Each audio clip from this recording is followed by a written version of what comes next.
The Sphinx's riddle explained. A test of wit or a psychic virus scan? We are told the story of the Sphinx, the terrifying creature with the body of a lion, the wings of an eagle, and the head of a woman, who plagued the ancient city of Thebes.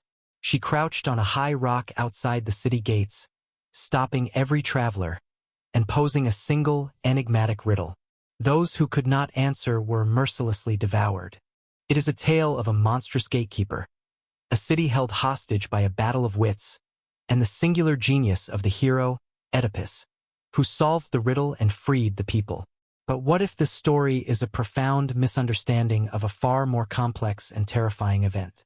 What if the Sphinx was not a monster, but a guardian, and her riddle not a test, but a psychic filter, a firewall designed to detect and eliminate individuals infected with a dangerous reality-warping contagion of the mind? Today, we journey to the gates of ancient Thebes, but we do not seek to answer the riddle. We seek to understand the question itself.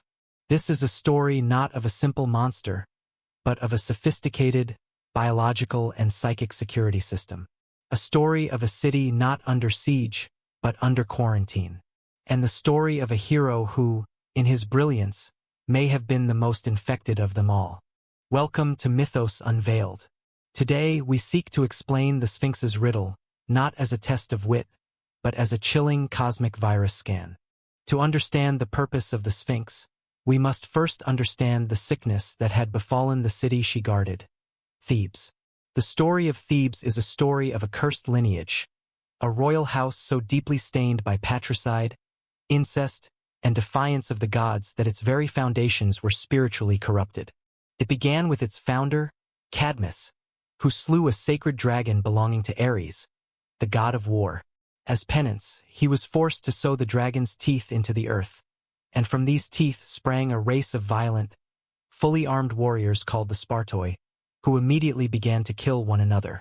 From this initial act of violence and supernatural birth, the city was founded. Its very bedrock was soaked in blood and divine transgression. This original sin echoed down through the generations. The royal house of Thebes became a magnet for tragedy, a theater for the cruelest games of the fates. And this cosmic stain reached its terrible apex with King Laius. An oracle, the most sacred voice of fate in the Greek world, delivered a chilling and unambiguous prophecy to the king. He was destined to be murdered by his own son, and that son would then go on to marry his own mother, Laius's wife, Queen Jocasta. It was a prophecy of such profound, unnatural horror that it seemed to twist the very laws of nature. In their terror, Laius and Jocasta did what so many in mythology do when faced with an inescapable fate. They tried to escape it. When their son was born, they took the infant, pierced his ankles and bound them together, and gave him to a shepherd with a single terrible command. Leave the child on the slopes of Mount Cytharion to die of exposure. They believed they had outwitted the prophecy. They had committed a terrible act, but they thought, severed the thread of their doom. They were wrong. They had merely set the first piece of the terrible machine in motion. The shepherd, taking pity on the infant, gave him to another shepherd, who in turn brought the child to the court of Corinth, where he was adopted by the childless King Polybus and Queen Merope. They named him Oedipus, which means swollen foot, a constant, physical reminder of the fate he was meant to escape. Now, let us pause and consider the nature of this curse. It was not just a prediction of future events. It was a sickness, a deep spiritual and perhaps even genetic corruption that was passed down through the bloodline of the Theban kings. It was a fate plague, a flaw in the very pattern of their existence. And this plague, centered around the prophesied sins of Oedipus, was now reaching its most virulent stage. The gods, particularly Apollo, the god of light, reason, and order, saw this. They saw that the Theban curse was not just a danger to the royal family. It was a dangerous, reality-warping idea, a concept so profoundly unnatural that its full realization threatened to create a paradox, a wound in the fabric of cosmic law, Maat's Greek equivalent. The incestuous, patricidal king was not just a personal tragedy. He was a potential existential threat. The city of Thebes needed to be contained. It needed to be isolated until the plague had run its course, until the prophecy had been fulfilled and the paradox resolved. But how do you quarantine a city from a psychic, fate-born contagion? You cannot build a simple wall. You need a filter. You need a guardian at the gates who can detect not weapons or armies, but the sickness in a person's soul, in their very destiny. And so the gods, perhaps Hera in her wrath against the city, or perhaps Apollo in his cold, clinical wisdom, sent a solution. A creature perfectly designed for this unique and terrible task. They sent the Sphinx. The Sphinx was not a simple beast. She was a chimerical creation, a being made of symbolic parts, each one crucial to her function. She had the body of a lion, a symbol of royalty, strength, and primal power. She had the great wings of an eagle, representing a divine, celestial perspective, the ability to see things from above. And she had the head and chest of a woman, symbolizing human reason, language, and intellect. She was not a creature of chaos. She was a creature of order, a divine construct, a sophisticated, biological and psychic security system. She was, in essence, a living firewall. She did not rampage or attack the city. Her methods were far more insidious and precise. She settled on a high rock on the main road leading to Thebes, effectively cutting the city off from the outside world. She became a living, breathing checkpoint. Every traveler who wished to enter or leave the city had to pass her, and every traveler had to face her test. This test had two distinct phases, designed to analyze a person on two different levels. Phase 1, the physical devouring. The first phase was simple and brutal. Most travelers who approached were simply common merchants, soldiers, or messengers. They did not carry the specific psychic signature of the Theban curse. They were clean. However, the quarantine had to be absolute. No one in, no one out. To allow travel would be to risk an asymptomatic carrier of the Thebes-related fate patterns from leaving, or a new, destabilizing element from entering. So, for these ordinary people, the Sphinx acted as a simple, terrifying predator. She would ask them the riddle, and they, being common folk not destined to be part of this grand, tragic equation, would inevitably fail, and she would devour them. This was not an act of malice. It was a function of the quarantine. It was a brutal but effective way of enforcing the city's isolation. She was the guard on the wall, and her method of turning people away was absolute. The Sphinx was not a simple beast. She was a chimerical creation, a being made of symbolic parts, each one crucial to her function. She had the body of a lion, a symbol of royalty, strength, and primal power. She had the great wings of an eagle, representing a divine, celestial perspective, the ability to see things from above. And she had the head and chest of a woman, symbolizing human reason, language, and intellect. She was not a creature of chaos. She was a creature of divine order, a construct, a sophisticated, biological and psychic security system. She was, in essence, a living firewall, a celestial antivirus program. She did not rampage or attack the city. Her methods were far more insidious and precise. She settled on a high rock on the main road leading to Thebes, effectively cutting the city off from the outside world. She became a living, breathing checkpoint. Every traveler who wished to enter or leave the city had to pass her, and every traveler had to face her test. This test had two distinct phases, designed to analyze a person on two different levels. Phase 1, the physical devouring, the quarantine protocol. The first phase was simple and brutal. Most travelers who approached were simply common merchants, soldiers, or messengers. They did not carry the specific psychic signature of the Theban curse. They were clean of the fate plague. However, the quarantine had to be absolute. No one in, no one out. To allow free travel would be to risk an asymptomatic carrier of Thebes-related fate patterns from leaving, or a new, destabilizing element from entering and disrupting the prophecy's delicate unfolding. So, for these ordinary people, the Sphinx acted as a simple, terrifying predator.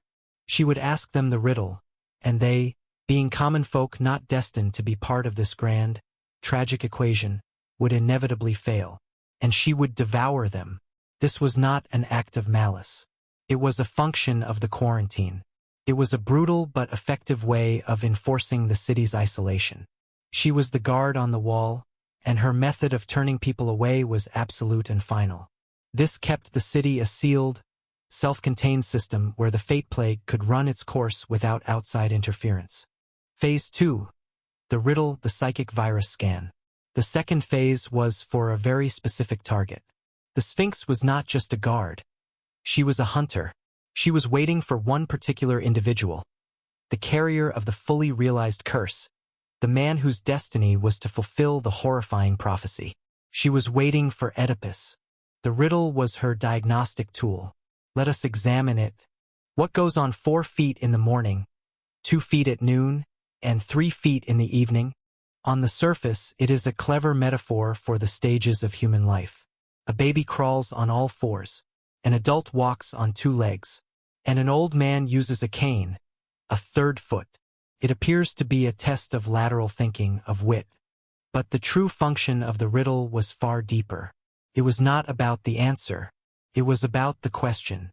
The riddle was a psychic key, a diagnostic query designed to resonate with the specific, corrupted fate pattern of the Theban royal line. It was a piece of code written in the language of destiny. When a normal person heard the riddle, their mind would process it as a simple logic puzzle. They might be confused, they might guess wildly, they might give up. But their mind would remain stable. They were incompatible with the query. They failed the scan, and were thus eliminated by the physical protocol, Phase 1.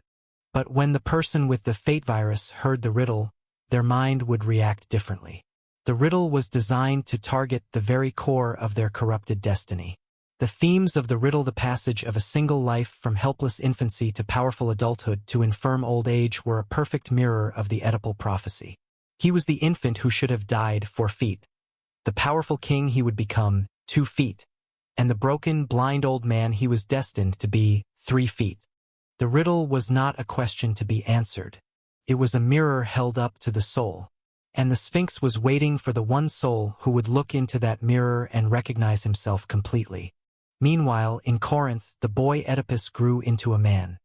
He was clever, proud, and quick to anger, traits that ran in his cursed bloodline. He lived a happy life, believing himself to be the son of King Polybus and Queen Merope. But the whispers of fate cannot be silenced forever. At a banquet, a drunken nobleman, in a moment of spite, taunted Oedipus, calling him a bastard, not the true son of the king. The accusation planted a seed of doubt in Oedipus's mind. Though his adoptive parents reassured him, the doubt festered. He needed to know the truth. So he did what any pious Greek would do. He traveled to the oracle at Delphi to ask the god Apollo himself about his parentage. The oracle, the mouthpiece of fate, did not answer his question. Instead, it gave him the terrible original prophecy. You are fated to kill your father and marry your mother. Oedipus was horrified. Believing that Polybus and Merope were his true parents, he made what he thought was a heroic, rational decision. To protect them, to defy the prophecy, he would never return to Corinth. He turned his back on his home and began to walk, a self-imposed exile, choosing his path at random. And the path he chose, of course, led him directly towards the city of Thebes. On the road, at a place where 3 roads met, a symbol of a fateful choice, his destiny found him. A chariot approached, carrying an arrogant, older nobleman who demanded that Oedipus get out of the way. Oedipus, with his own inherited pride and quick temper, refused. An argument broke out. The nobleman struck him, and Oedipus, in a flash of rage that was not entirely his own, fought back, killing the nobleman and all of his attendants, save one who escaped. He did not know it, but he had just fulfilled the first half of the prophecy. The man he had killed was a stranger to him, but it was his true father, King Laius of Thebes, on his way to Delphi to ask the oracle how to deal with the Sphinx. Oedipus continued on his journey, his soul now stained with a murder he did not even realize was patricide. He felt no guilt, only the righteousness of self-defense. But the fate plague within him had now been fully activated. He was no longer just a carrier. He was now symptomatic. And he was walking directly towards the diagnostic tool that was waiting for him. He arrived at the gates of Thebes to find a city in despair. Their king was dead, slain by an unknown traveler, and the city was being terrorized and strangled by the Sphinx. The acting ruler, Creon, Jocasta's brother, had made a desperate proclamation. Any man who could solve the Sphinx's riddle and free the city would be made the new king and would be given the widowed Queen Jocasta's hand in marriage. Oedipus, ever the hero, ever confident in his own intellect, saw this as his opportunity. A chance to win a kingdom, to build a new life for himself, far from the prophecy that haunted him. He did not fear the beast. He would face her challenge. He climbed the high rock and stood before the creature. She was magnificent and terrible, her lion's body powerful, her eagle's wings casting a great shadow, and her woman's eyes holding an ancient, unsettling intelligence. She posed her riddle, her voice echoing in the still air. What goes on 4 feet in the morning, 2 feet at noon, and 3 feet in the evening? Oedipus listened, and as the words entered his mind, something profound happened. For him, unlike for all the others, the riddle was not a confusing puzzle. It was a moment of perfect, horrifying clarity. The psychic query of the riddle resonated perfectly with the corrupted code of his own destiny. His mind did not have to search for the answer. The answer was him. The pattern of the riddle matched the pattern of his soul. He saw it instantly. The infant crawling on all fours, the baby he had been, his feet bound. The adult man walking on 2 feet, the king he was about to become. The old man, leaning on a cane, a 3rd foot, the broken, blind exile he was fated to be. Man? Oedipus answered, his voice ringing with a confidence that came from a place deeper than mere intellect. It was the confidence of recognition. He had passed the test. He had successfully completed the psychic virus scan. And the Sphinx's reaction was not one of anger or defeat. The myths say she threw herself from the high rock and perished. This was not an act of suicide driven by a bruised ego. It was the pre-programmed response of a successful diagnostic tool. Her function was complete. She had been sent to find the carrier of the fully activated fate plague. She had found him. The quarantine was now, in a sense, internalized. The threat was no longer a potential that needed to be kept out. It was now inside the city walls, on a collision course with the final part of the prophecy. The firewall had done its job, identified the virus, and, having completed its one and only function, it deactivated itself. The city of Thebes rejoiced. They hailed Oedipus as their savior, their liberator. They crowned him their new king, and, as promised, he was given the hand of the grieving Queen Jocasta in marriage. He, the man who had run from his fate, had run directly into its loving and maternal embrace. The machine of the tragedy was now fully assembled. All that was left was for it to run its terrible, inevitable course. For years, Oedipus ruled Thebes as a good and just king. He and Jocasta had 4 children together. The city prospered. The dark secret, the terrible prophecy, lay dormant. But a plague, whether of the body or the soul, cannot remain hidden forever. A terrible pestilence fell upon the city of Thebes. The crops withered, the livestock died, women became barren, and people fell sick in the streets. This was not a normal sickness. It was a spiritual one. The land itself was reflecting the deep, unnatural corruption at the heart of its own leadership. The prophecy, the fulfilled but unrecognized sin of patricide and incest, was now poisoning the city from the inside out. The desperate people pleaded with their king, Oedipus the Wise, the man who had solved the riddle of the Sphinx, to save them once more. Oedipus, a good king, sent his brother-in-law, Creon, to the oracle at Delphi to ask for guidance. The oracle's message was clear. The plague would not be lifted until the murderer of the former king, Laius, was found and cast out of the city. Oedipus, in his heroic ignorance, took on this task with a relentless zeal. He swore a solemn oath that he would find this killer and bring him to justice, no matter who he was. He became the great detective in his own murder mystery, the investigator of a crime where he himself was both the killer and the key piece of evidence. And so began the terrible, slow, and masterful unraveling of the truth. It is one of the greatest tragedies ever written. Oedipus summons the blind prophet, Tiresias, who knows the truth but refuses to speak it, only to be goaded by Oedipus's anger into giving cryptic, horrifying hints. A messenger arrives from Corinth with the news that King Polybus is dead, which at first seems like a relief to Oedipus, proof that the prophecy was wrong.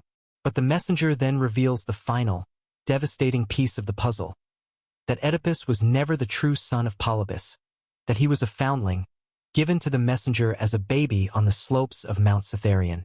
The sole surviving witness to Laius's murder, the old shepherd, is brought forward. He is the very same shepherd who was tasked with abandoning the infant Oedipus years ago. Under the king's relentless questioning, the two stories, the story of the abandoned baby and the story of the murdered king, finally, horrifyingly, converge. Jocasta, his mother and his wife, realizes the truth first. With a silent scream of agony, she flees into the palace and takes her own life. And Oedipus, the great, wise king, the solver of riddles, finally solves the last, terrible riddle. The riddle of himself. The light of his intellect, the very thing that made him a hero, now illuminates the absolute darkness of his own existence. He is the murderer he has been hunting. He is the source of the plague that is destroying his city. His cry of despair is a sound that echoes through eternity. He rushes into the palace and finds his mother-wife dead. He takes the golden brooches from her robe and, in a final act of self-judgment, he plunges them into his own eyes, blinding himself. He, who had been metaphorically blind to the truth for so long, now makes his blindness a physical reality. He no longer deserves to see the sun, the city, or the faces of the children he has fathered with his own mother. The prophecy is complete. The fate plague has run its course. The paradox has been resolved in the most tragic way imaginable. So we must look back at the Sphinx not as a villain, but as a tragic and misunderstood guardian. She was not a monster terrorizing a city. She was a sophisticated, divine instrument of cosmic quarantine. Her purpose was not to kill, but to contain. Her riddle was not a game, but a diagnostic tool of terrifying precision. She did not fail in her duty. In fact, she succeeded perfectly.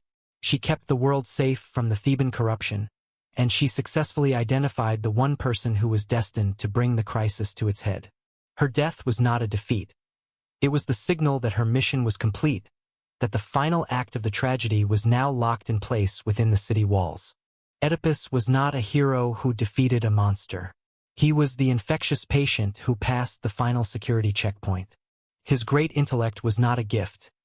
It was a symptom of his unique and terrible destiny, the very thing that made him compatible with the Sphinx's psychic query. He did not solve the riddle solved him. The true tragedy of Thebes is not just the story of Oedipus.